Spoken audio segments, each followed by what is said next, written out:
Up next is Hedwig Gorski.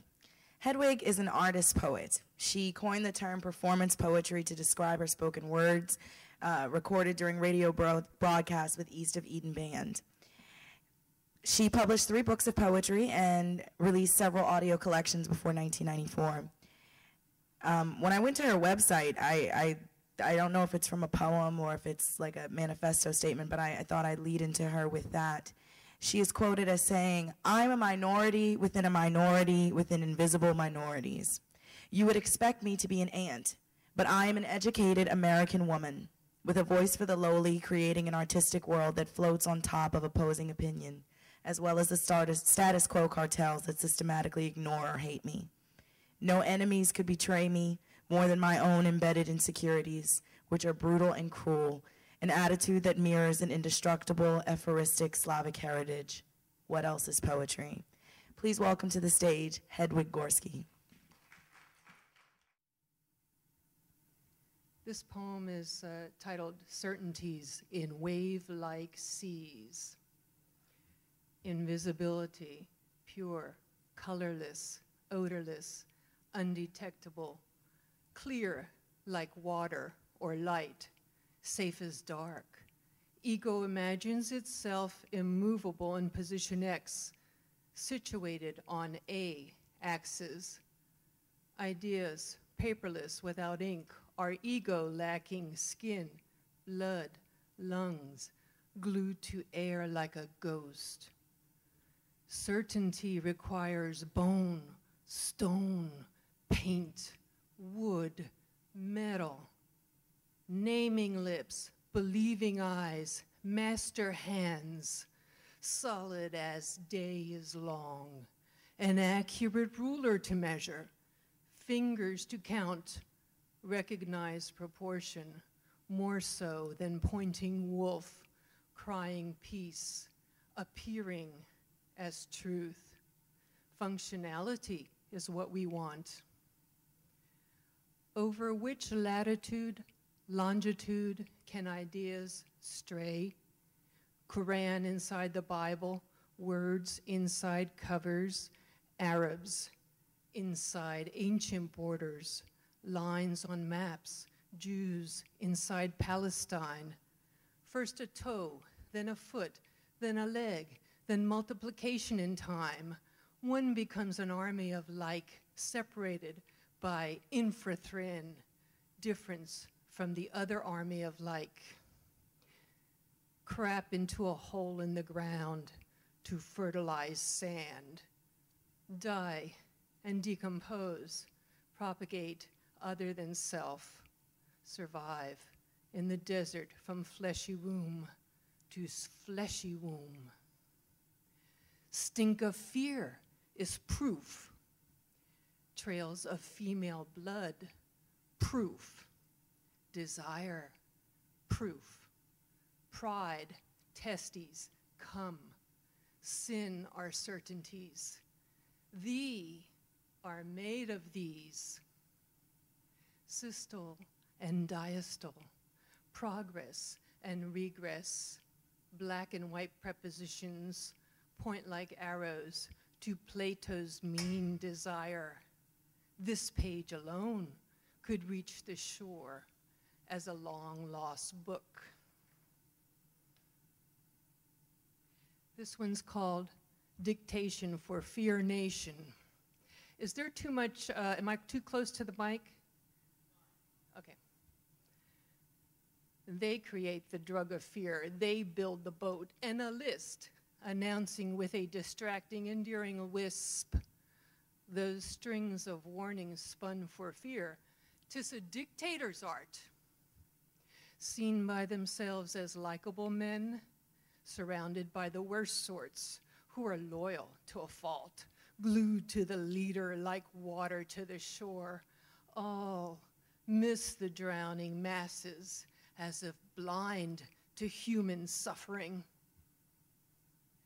Fear, distraction factor, forms of a Roman puddle of blood.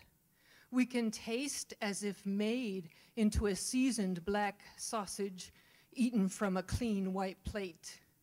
On TV, while opening our hearts in sorrow and love for Carol W. and strangers dangling over the edge, falling from the skies like frogs they be, as if on a secret government disappearance list, spirited away on a ghost ship.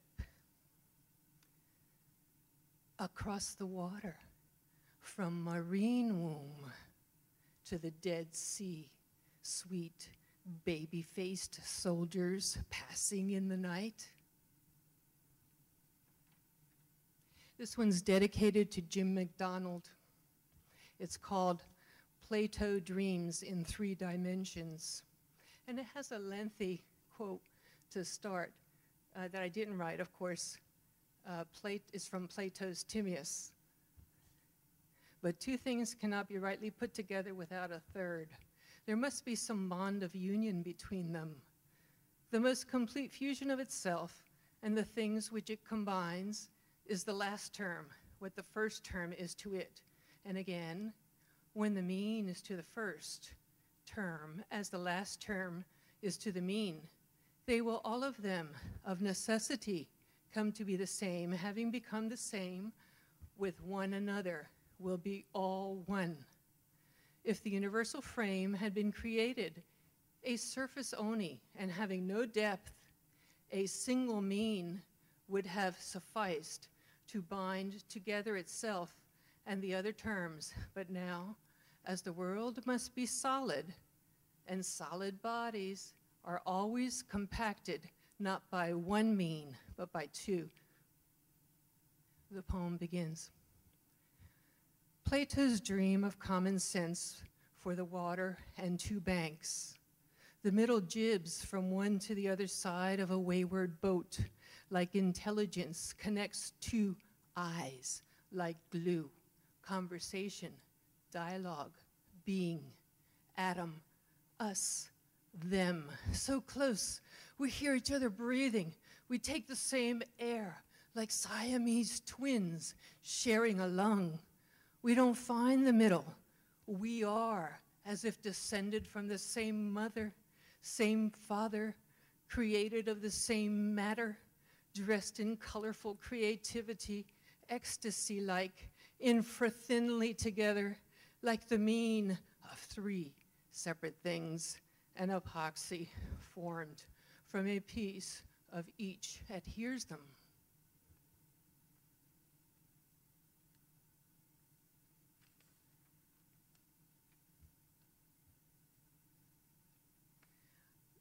This next one's called Pointillist. Eyes connect handmade dots and dashes, akin to imagination, searching for center and source. Center orders circles that like water flow in all directions at once. Simultaneity, growing vibrations, a dissonant tone if the source is deaf, pleasant if gifted. Circle, not halo, stroke, not dot, string, not line, garden, not heaven. Guess what eye makes of hands upon matter? It might be true, not truth. Manifestations as from invisibility to atomic thought construction, not prayer. The third is the connection between the 2, bordered, join and separate. The distance between colors on the map, the space eyes share at once, 1 for each equals 2, yet more, add the quintillion points of light that make visible a pointillist image of ordinary French enjoying Sunday in the park. This one's called Losing Sight. Before going blind on Monday, the French artist, born 1859, died 1891, remembers his painted bustle in profile of the woman in the background and the woman in the foreground of Le Grand Jatte. Beauty is the invisible hands create from the source through tongue. Head witnesses floating above sun-haloed ground. Vocal cords vibrate silently. Light through clouds carries rain down to the land. Lava lifts fire to the sand, makes glass. Sightless touch, vibrating strings, joining googolplex dots unseen. Particulates in dialogue, making music for two ears, surrounded, glued to meaning, imagined, surmised, distorted, giving the ideal of truth a nod, corrected, replaced, upgraded, even God is proportion, just architecture, not balance, center, not distance.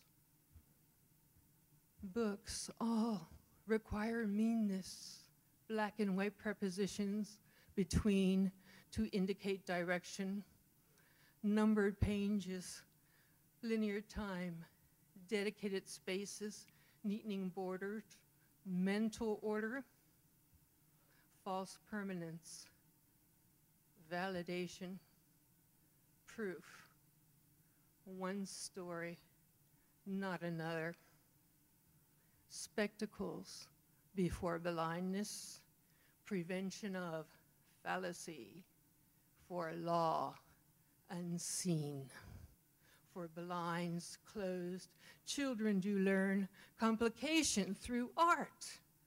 Aging teachers devoted life in entirety to sense, common sense, intelligence, fineness, creativity, arts. Them above a lot, a flea, thus prevent our young full capacity. This poem is called Deaf Hear Not This, Nor See. I pies. The sign hanging over the Ukrainian cafe, a flag. I.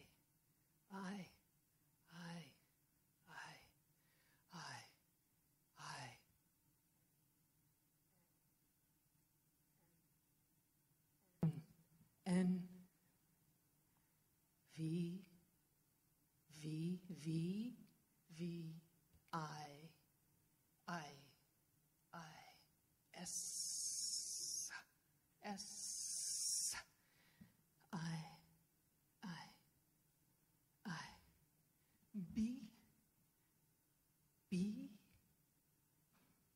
B, L,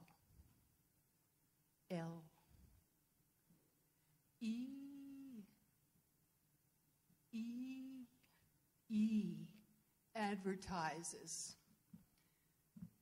The small-breasted woman with dark circles glues her crumpled paper to the brick wall. Stray Basenji dog lost. Call mama, it reads. Sinks in waves. Where are Mayakovsky, his black dog, the invisible, Russian pineapples? Ask those with eyes closed, with ears shut, backs against the stone walls.